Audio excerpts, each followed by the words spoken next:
आज मैं शिव जी का भजन गीत लेके आई हूँ। पसंद आए तो लाइक कमेंट करिएगा। चलिए सुनाती हूँ।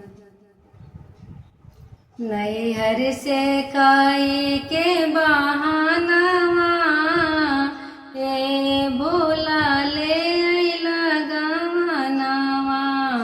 नैहर से काई के बहानवा ए भोला ले अइला गवनवा।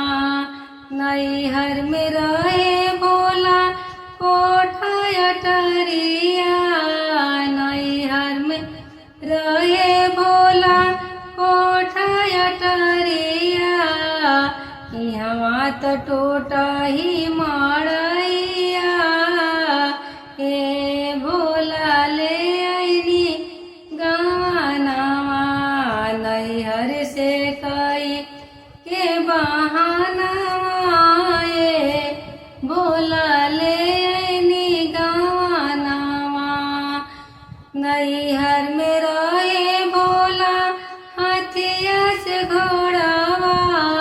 नैहर में रहे भोला हाथिया से घोड़ावा। यहाँ तो बासा बैलवा ए भोला ले अइनी गवनवा। नैहर से कई के बहानवा ए भोला ले अइनी गवनवा। नैहर में खैनी भोला पूरी मिठाई।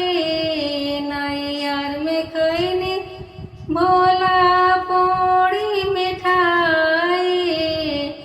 यहाँ तो भांगिया के गोलवा ए भोला ले अइनी गवनवा।